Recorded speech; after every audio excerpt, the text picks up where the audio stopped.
broke, you pay penalties. I'm giving it my all with this hustler energy.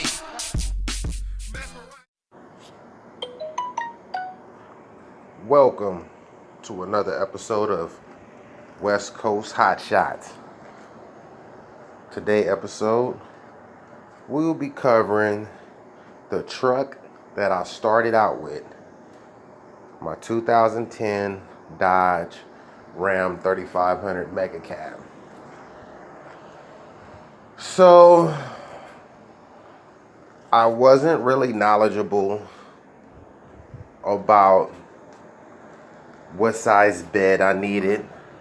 I did my research, but I didn't know I needed my bed to be a certain length to clear the cab. I knew they had fifth wheel hitches that slide, but my application for the guy I was working with, all his trailers were goosenecks. So for the sake of argument, I just went with what he had, and I initially ran into a problem because mega cabs have 6-foot beds. So his 2-car trailer I was using, there was no problem. It wasn't until I bought my 3-car trailer that I encountered the problem. So if I was to ever have to jackknife my truck to bust a U-turn, it'll hit the cab. And I actually did that once. So I was going to explore going through this company in Utah. I believe I brought this up in another episode, where they would take your mega cab, take your 6-foot bed, make it an 8-foot bed, extend the frame, reinforce the chassis, supposedly make it all OEM or better than OEM factory spec. But they wanted $7,000. I was prepared to do it, but my mechanic at the time knew a very good welder, and they made this plate, which is a 16-inch offset gooseneck ball. Then I bought a 10-inch offset gooseneck pole from B&W.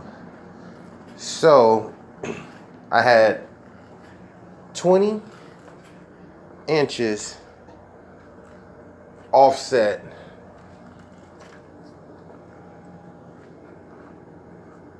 from my cab to my trailer, and that made it it made enough clearance. It was a couple of times where I had to do a U-turn and it was real close, but it made just enough clearance to where I can do U-turns. Because doing this type of work in these trucks, you will be doing a lot of U-turns. You got to make sure that your trailer clears the cab. So we fixed that problem. The guy charged me about $600-700 for the material and to build the plate. Got that out the way. Truck ran good for about 3 or 4 months.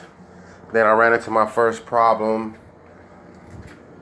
My head gasket's blown. Now, unlike a gasoline motor, diesel motors are different. I'm not a diesel mechanic, so I'm not going to get real technical right now. I just know it's different. And it's not as severe as a gasoline motor, but it's still costly. When I put the truck in the shop, the guy wanted about $2,700 to do the heads. While he did the heads, he took off a number of parts, and I replaced every last one of them with new parts before they were put on. I mean, it just made sense to me because the truck was used, and I'm like, the parts are off anyway. So instead of me coming further down the road and say, hey, could you put this water pump on? He's going to charge me to take it off and put it on, opposed to me just buying it and just coming over and say, hey, instead of putting this water pump on, put this one on. I'm not getting charged no labor. So I took advantage of that. I replaced the radiator, all aluminum radiator, all aluminum intercooler. I changed the water pump. I changed the belt pulley tensioner, a new belt, Freightliner hoses. My main seal is leaking. I changed that to a semi-truck main seal, new shocks. That first shop bill was a little over $10,000. And I believe here's a picture of it now.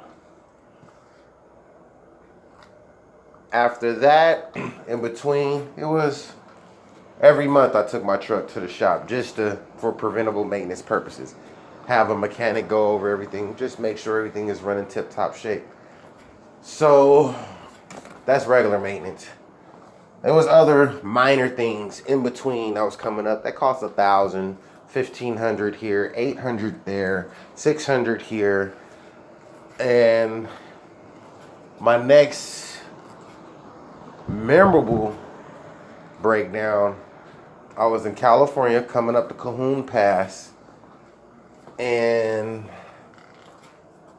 my truck cut off because my fan clutch, the wires, wasn't secured properly by the mechanic, and the wires got caught up in the fan and shredded the wires. So it's around 4:30 in the morning. I'm on the side of the road with a load of vans waiting to get towed. That was preventable from the mechanic. You know, that was his fault. But to get towed up the hill, which is probably, I don't know mile-wise, but it took us about not even 30 minutes to get up the hill. That one little drive, that tow was about $550. Then I had somebody come out, patch it up for $400. Took it to the shop, had them do it right for $7. Okay. Then I was hauling some Teslas going from California to Phoenix. Going up a long grade hill just after you pass Palm Springs. As soon as I got to the top of the hill, I heard a little pop and my check the engine light came on. When I checked the engine light came on, I got off on the next exit. My power programmer, it goes to my truck. It has a diagnostic mode where I can check any code that pop up on your gauge. So a bunch of codes popped on, including the tranny pressure lines. So I reset everything. I got back on the freeway, but the tranny wouldn't shift from first to second. I ended up making it in first gear to the next exit, which was in Blythe, California. And ended up staying in Blythe, California for 3 days because I needed a brand new transmission. And they only had one Dodge dealership in town. And I won't say it was a nightmare, but it was a challenge because the lady couldn't find it. I had to get on the phone myself, call around, find a transmission. I rented a car from them, went and picked up the transmission and brought them the transmission so they can install it. So that brand new transmission, that ran me about $6,000, and that's not including the room, me renting the truck. I wasn't tied up too long. I was in Blythe for about 3 days. But it wasn't anything on my end like neglect, or I wasn't getting the truck serviced like I was supposed to. It was just whoever had it before me was doing hauling as well, because I seen the fifth hitch rails on the back of the bed when I initially got my truck. So somebody else was hauling. And who knows how they kept up the truck maintenance-wise. So after that, I thought all my problems was over. You know, I ran into some other problems with the fuse box under the hood. They call it a TIP'em. And this last one, this was kind of like the last straw. Is I was taking a load from Las Vegas to California, and as cars were passing me by, and I look in my rearview mirror, it looked like it was smoke coming from my truck. So I pulled over. It wasn't smoke, it was actually fuel, because my fuel injector pump bolts shook loose. And when they shook loose, one of the hard lines that go from the fuel injection pump to the motor snapped. So the fuel injection pump was still pumping fuel to that snap hard line, and it was pushing fuel out, and it was just fuel splashing out everywhere, under the truck, all over the truck, all over the trailer, all over the freeway. And that was the last straw with me, because throughout the year, soon as I made any type of profit, it went right into my truck for preventive maintenance purposes. So for that to happen, that just let me know that whoever took care of that truck before me, or whoever owned that truck, I'd rather say, wasn't taking care of it. This is why you don't buy a used truck and do hot shots. I got 60 grand invested in this truck. Y'all don't even see it, do you? And you won't see it, because it's all in the motor, suspension, rear end, brakes, and now this. So I'm trading it in, getting a brand new truck, and hitting the reset button. Keep it pushing up. Yeah. Just put a new tranny in 3 months ago. Just put a new turbo in 4 months ago. Yeah. This is reality. Pressure to do two things: build diamonds or bust pipes.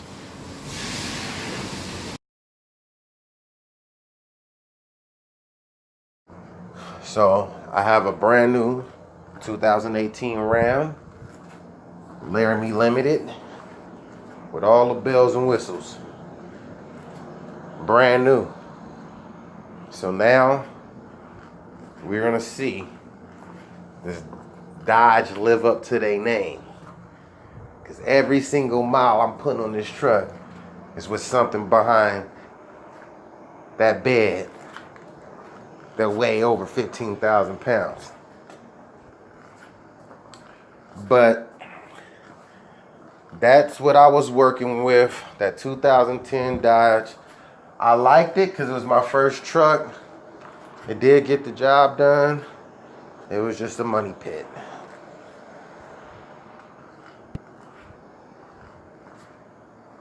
Thanks for tuning in. Stay tuned for the next episode of West Coast Hot Shots.